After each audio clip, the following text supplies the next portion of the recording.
Welcome to Small Talk with Kenya and Dawn. I'm Dawn. And I'm Kenya. We are back with part 2. We've been discussing setting healthy boundaries and respect. So, one thing that we are going to dive into a little bit before we go into the respect portion is the healthy boundary that we set for our families.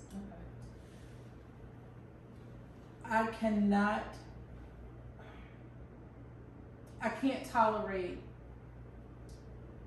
things that are being said to my children, things that are being said about my children, my husband, my grandchildren as well. Yeah. Now that for me that's a real deal breaker once you cross that line. And unfortunately, I've had to cut people out of my life for that because they were hurtful to my kids. Have you had to experience anything like that before?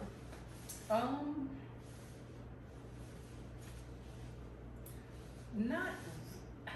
I have done it unintentionally, where there have been incidents, and I've just said, "Oh no, you can cancel that." Yeah. And without me literally just having a conversation. Sometimes it was in the heat of stuff that I did that, and again, those were boundaries and things that I was creating that I didn't realize I was. Yeah. So yes, I'm gonna have to say yes, I did. Yeah.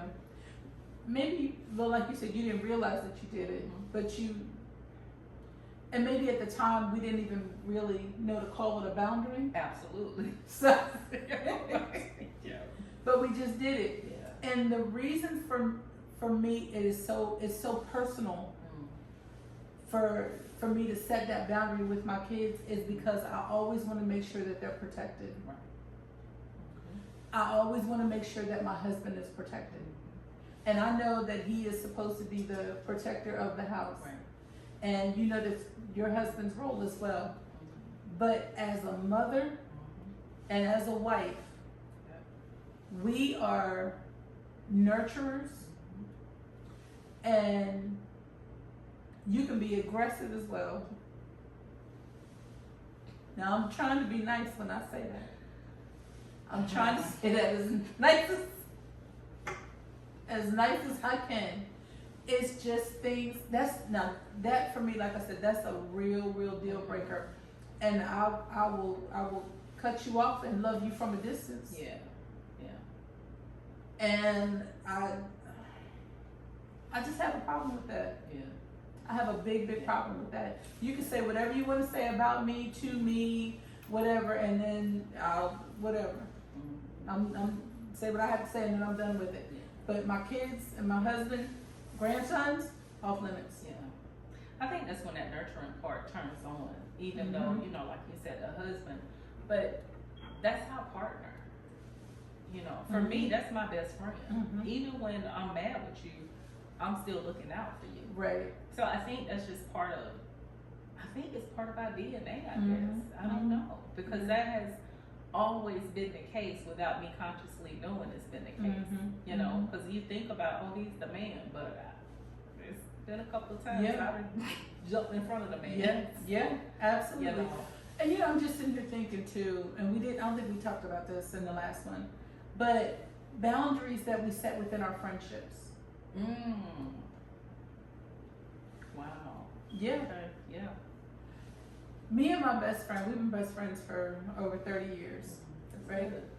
And we done fell out many a day. But we also know how to give each other, and stuff just didn't happen over the years, because people argue, you're not going to get along In every exactly 100% of the time. But we know not to talk to each other certain ways. Yeah. We don't do that. If I can see she's going through something, I don't push her. Yeah. She doesn't push me. We give each other that time and that space. Yeah. And when we're ready to talk about it with one another, then we sit and we have those conversations. Yeah. We'll probably set up a dinner. Girl, we gotta go to dinner. We need to talk about some things. We gotta sit down on this. But we know each other so well that we know how to push each other's buttons. We know not to push each other's We choose to not push each other's buttons as Yeah. best that we can. We do at times, Yeah. but we choose not to do that. But we just know each other so well. Mhm. But there's boundaries, like I said, that we still don't cross. We're not those friends that are going to be disrespectful to each other Yeah. and cross into things, Mhm. especially in, you know, our marriages and our Yeah. children and, you know, things like that. So how about you? What are some of the boundaries that you may have set with one of your friends? I think the same thing with people who I actually call friends, Mhm. and even the ones I call my sisters. Mhm. You know, I think those things were kind of automatically set in place because we know each other so well. Mm-hmm. So it's almost like we know what each other need Mhm. at the time, you Mhm. know, without having to ask. Yeah, So I think they were kind of placed without even consciously placing them. yeah. I think it's just based on knowing each other. I think so too. It's kind of like it's almost unwritten. Right. Yes. You've Yeah. been around each other for so long. Yes. You know each other's moods, and you know you just know not to cross over into that. And it's just, you know, and sometimes you just have to say when you hear, you might just have a venting session, Mm-hmm. and you say, okay, well, do you need me to say something, or do you just need me to be quiet? Right. Just tell me what you need from me, Yeah. and I got you. Yeah. So you just know not to be so intrusive. Mm-hmm. Even though we've been friends for 32 years, That's good. 31 years, we know not to cross certain lines with one another. Yeah. Yeah. Now I had one issue with one of my friends, and now that you say it, I was gonna say I don't have any friends that I've had known that long. I'm just now really actually understanding how long. Mm-hmm. But for 25 years, and we were not friends the whole time, but that's Mhm. how long I've known her. And as I started to grow, some of the things that she was doing was just really irritating me. Mm. And I was like, man, and you know, you get into that, I just want to save everybody because now I know better. Mm-hmm. And some people, you know, you're just supposed to plant seed, Mm-hmm. you know, Mhm. whatever. And so I had to learn that Mhm. with one of my friends. But even in that time, it was some distance that was placed there because Mhm. I think I'm just good at that. Yeah. If I need to say hey and bye, I can do that. It doesn't Mhm. bother me. Yeah. But I think that's a good thing that I've learned over the years Yeah. because I don't keep that emotional connection Mm-hmm. where I can't think through it. Yeah. So yeah. That's good. That's good. Okay, so now let's get into that respect portion. Okay. When for you does it become disrespectful? When you don't respect what I'm asking, Yeah. then I feel like you're getting disrespectful. Yeah. And I don't have to explain unless I want to. Mm-hmm. You know how often people think that they're entitled to an explanation? Every day. Yeah. Yeah. And we're not, you don't have to give someone an explanation for the boundary that you've set. Mm-hmm. I don't think that you do. No, I don't either. I think you just gotta respect it because I'm gonna even go out on a limb and say 90% of the time, you already know what you did. That's very true. That's very true. But I want to say that people would like to use the excuse of they just get so caught up in the emotion of things. Mm-hmm. And that's why they say things. Mm-hmm. But I'm a firm believer that we're very conscious of the things that we do and the things that we say. And especially when you know it's something that I don't like, that I'm not going to tolerate, but then you choose to do it anyway. So you've disrespected my boundary, Mm-hmm. and then you've completely just disrespected me. Yep. You had no regard Mm-hmm. for what I've set in place because it was more important for you to do whatever you wanted to do or say whatever you wanted to say. And that's it. It was more important for them to do their thing than for them to even consider your thing. Yeah, Mm-hmm. yeah. Even with that being said, and we know that they're wrong, Mm-hmm. we still have to forgive. Oh, absolutely. We still have to forgive. Mhm. even within that disrespect, we still have to forgive. Yeah. What's your thoughts? We absolutely do. And to be honest, it's easier for me to be forgiven now because I think even in me forgiving a person, it just exposes how much you're still trying to hold on to because you're still trying to get your lick back, and I'm not interested. You can't always get your lick back. You shouldn't even honestly be worried about getting your lick back at all. Because if I say, I'm so sorry, I'm very sorry for what I said, how I said it, truly, I'm sorry and I apologize. And, oh, okay, whatever, I hear you. That's you still trying to get your lick back. So where I am now, if you can't say, okay, well that hurt my feelings. I can receive the vent part for you to say that. But the sarcasm, zero. Okay. Yeah, because it's not necessary. It's not, and in that moment, it shows me you're not looking for reconciliation or an apology. You're just looking for some mess to be messy. It also shows, to me, when I see things like that, it shows me your integrity as a person, and it shows that disrespect. Yeah. Not just for me, but how you're also disrespecting yourself. Because you just want to try to go to the gutter and just be, a little nasty, rude. And then when you call them on it, they're not even conscious of it because, oh, no, I wasn't. Oh, yes, you were. I'm telling you. You do. Yeah, I'm telling you. Yeah. But you look at the maturity of people that do that. Right. And the thing that I've had to look, and it's been a struggle, a little bit of a struggle for me. I have to really see people for where they are in their life. And that's what I try to base my expectations on. Yeah. Yes, it's been a little rough with that. Because everybody's not where you are. Absolutely. And I want to make sure it's not my opinion, right? But it's facts where I see you. So when I say, Lord, you discerning some stuff over his issue, you just double check a little bit. Yeah. Because my flesh don't want it to be. Yeah. Because I don't want to have to do it. Yeah. But it's becoming real easy for me to do. And the thing is, I just feel like if I'm working on me, I'm trying to be better. I don't expect you to do what I'm doing, but you have to respect what I'm doing. Yeah. Yeah. Yeah. Okay, so let me turn this, oh gosh, I hate to even say this part. So we know we in church. Okay. Right? And you gotta know that boundary with a church hug. Sip it. You gotta know that boundary with a church hug. And things that you can't say to people in church, and even when you walk out the doors. Because there are people that will be disrespectful. They will try to cross the lines. And I'm not just talking about my husband. I'm talking about with other pastors, ministers, the deacons, the trustees, the deaconess, the members.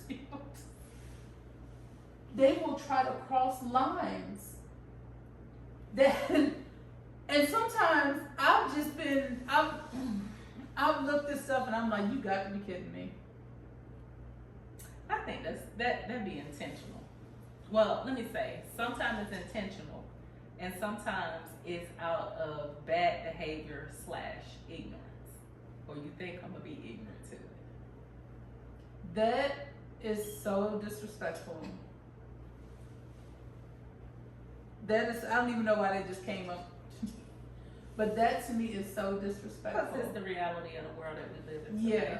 Yeah. People don't have boundaries. Yeah. They don't have respect. And Yeah. they think I can do and act as I please, even in church. Because they'll look, and let's just say you, because your husband is a pastor.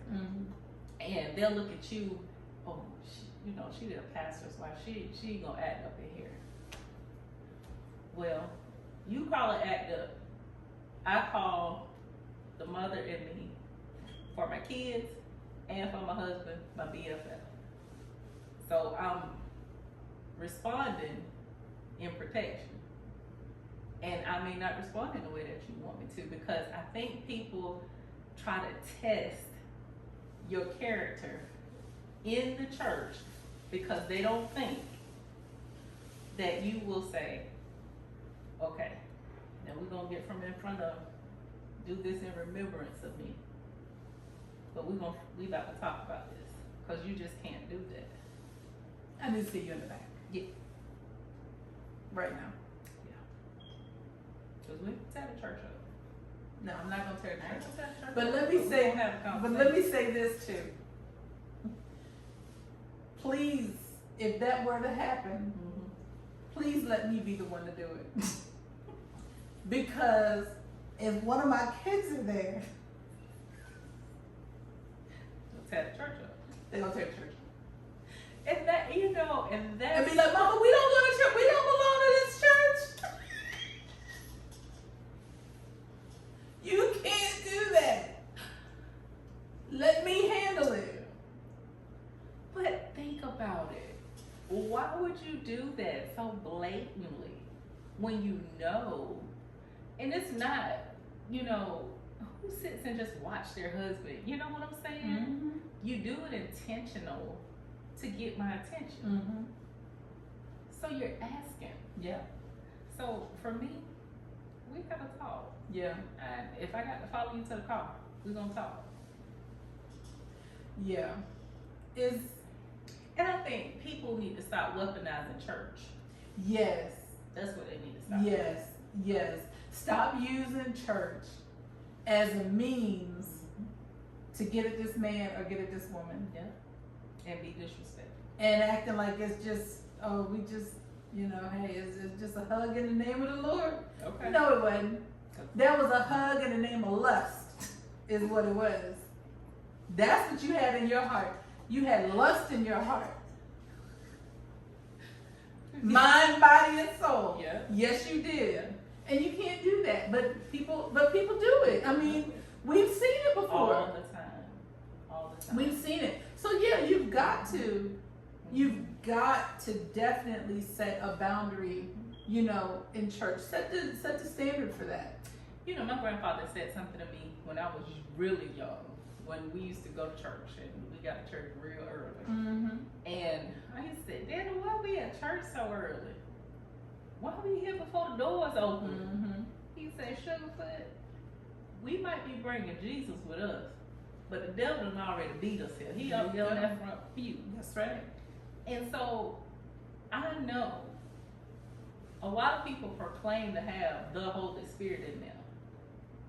You better go back in and check which spirit. Was it holy or was it just a spirit? That part, because you know all those that's one of the things that I remember and I believe, because even now, what spirit we bringing with us? It's the same honey, one that's working in us. Jezebel done rode up with many people in the parking lot and came inside the church. Sat with them.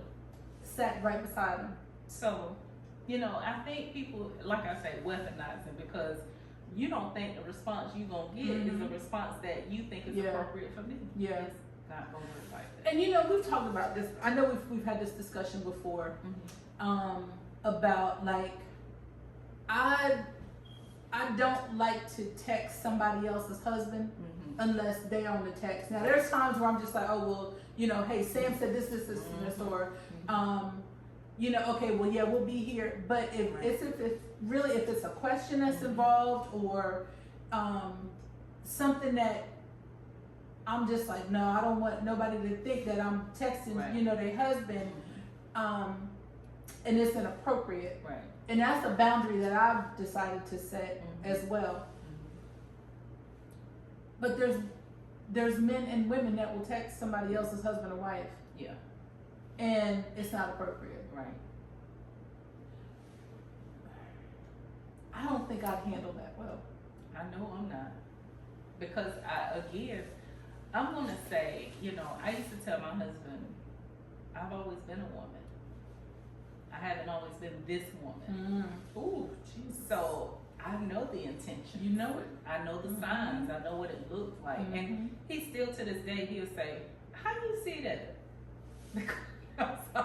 Just because I don't say anything don't mean I see it. But when I need to say something, I'm gonna have all my facts together. Yeah. Because I see it and I take mental notes. Now I forget a whole lot of stuff in this, you know, this time of my life. You know, some stuff get a little blurred sometimes. But those things, because I know that's an intentional deed. And then I can't let you be satisfied and thinking you got away with it. Yeah. I just can't do that. Yeah. Oh Lord, I don't even know where that came from, but Because disrespect. it is very disrespectful. Yeah. Very, very And disrespectful. sadly, it happens a lot. It does, but you said something key was stop weaponizing the church, using the church as a weapon to do what you want to do. And don't think there's any consequences. Because what people are not realizing, these are people's marriages. Right. This is people's lives. This is their families, your children and things that are involved as well. And those kind of things can get you in some serious trouble. They used to say a world of hurt. Yeah, that part.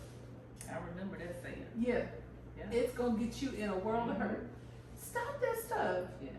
You can't do that. But people are bold and brazen. They don't think those things are even being noticed. I mean, you know, but people don't understand. I'm not too busy doing church. Right. I'm not doing church.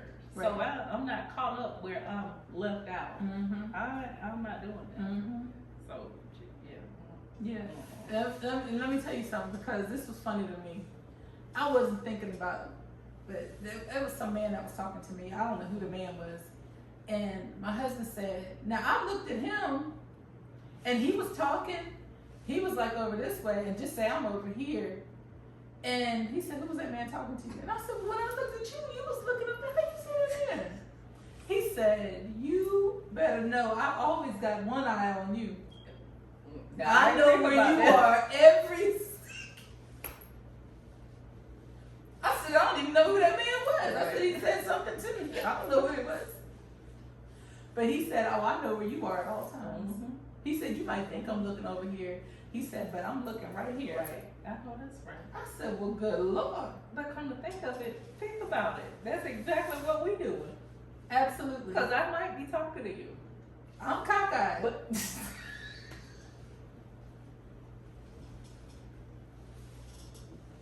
I'm cockeyed in that moment. Because I got it. Oh, yeah, I'm watching. Yeah. So I'm watching. Really, that's what we do. And to think, now, I would have never said it that way, but unconsciously we do that. Absolutely. And it's sad that we got to be on alert. That's the part right there. You are on high alert. Yeah. Yeah. Because there's some trifling people out here in the world. People don't care. They do not care. They don't have that respect for your marriage. They don't have the respect for your family. Oh, no. And there are people, and let me just put a disclaimer, that man didn't say nothing to me. That was out the way. He was just talking. Let's just be clear. Let's be clear, he didn't say nothing that was out the way. But there are times where people have said things that have been out the way. Right. And people will try. Yeah, and they will. And my response is, I'm telling my husband immediately. Because I want him to be aware of what's going on, who said it. I'm going to give you the whole rundown of the conversation. Yeah. I'm giving you from the front all the way to the back. I want you to know exactly what was said. Right. That's a boundary that you got to set with people, but it's also a respect thing. And it would be disrespectful if I didn't tell my husband. Right. Absolutely. So I want him to be aware, because I wouldn't want somebody coming up to him and saying something. Oh, I heard so-and-so saying something to your wife. Yeah. And then he's looking at me like, well, why the heck you didn't tell me? Why I'm getting it from somebody else. Yeah, why am I hearing this from somebody? No, baby, you're going to hear it from me. Yeah. Yeah. You're going to hear it all from me. And I definitely want to make sure that I'm always respectful in that manner. Right. Because I know that he doesn't want somebody just saying anything to me. And I'm sure, I know your husband don't want that either. No, and I do that same reason, because I don't want anybody else telling my story. But also, I do it because my kids sometimes try to, if they're in the vicinity, they running to tell. Mm-hmm. I still want to tell my side of the Yeah. story because they gonna put their little cackling on it. Right. And I need my husband to understand the reality of what just happened. They Not what gonna- they laughing They're gonna about. put that Tony Cashray on there and spice it up a little bit. That part. I don't need your help. Yeah, we don't need your help saying nothing else. Mm-mm. Yeah. But it is very important, all jokes aside, it is very important to It set is. boundaries, set healthy boundaries, you know, for you. Set things that you're comfortable with, Yeah. things that you don't want maybe things said or always done around you Mhm. because it makes you feel uncomfortable. Right. Yeah. Now that's another boundary, especially in the workplace. Yeah. Even in church. Mm-hmm. Yeah. You can't say things that's gonna make people feel uncomfortable to where you're borderline, that's sexual harassment. Yeah. Because guess what? That happens in church. Yeah. Just because you're supposed to be in the house of the Lord, don't think somebody is not a worldly person that has come in there, or even the one that may be in there raising up holy hands. Yeah. You thought they was holy hands, but they're really not. Because they will make passes. Women will make passes at men, and men will make passes at women. Absolutely. How many stories have we heard where marriage has been destroyed and they end up marrying the other person? Yeah. Yeah. Yeah. That's a real thing. It is a real thing. So set those healthy boundaries for yourself. Set those boundaries for your family. Yeah. Definitely do that. Definitely do it. What else you got to add to this? This has been enlightening and a little funny to me too. It really has, because you just don't think about those things, Mhm. and they actually are happening every day, Mhm. and it's sad, but that's just the reality of the world that we Yeah. live in. So, It is. I think it really is sad that that's how we live right now. mhm. But it does happen. Mhm. The best thing for me, like I said, is just for me to remove myself in certain situations. Yeah. Let me just exit the premises so I don't even have to deal with it. Especially if it's something that I have expressed, and if someone is going to be a repeat offender, Mhm. I just need to walk away from that. Repeat offender. Oh yeah, because I just don't. Yeah. I don't want to hear a lot of conversations. I don't want to hear. Yeah. I'm just gonna leave. Yeah. I'm like, oh, I'll be back. I don't know when, but I'll be back. But I'll be back. Yeah. So I just leave it at that. Anything else? No, that was my last thought. Well, I'm just gonna say, like I said before, set your boundaries and be respectful. Set healthy boundaries. Be very, very respectful. So please, again, go to our website, jordanchristiancenter.com. See the other Sunday school lessons that are there from Pastor Hairston and Minister Adam Butts. Go to just look at our webpage and see some of the other things that we may have going on there, and just go over to the YouTube channel, well, actually where you are right now, and hit those playlists. You can see the Bible studies there as well. As far as this video, please give us a comment on the video, like the video, subscribe to the channel, and hit that notification bell so that you know when Small Talk with Kenya and Dawn premieres, which is every Tuesday morning at 7 a.m. So until then, have a great day.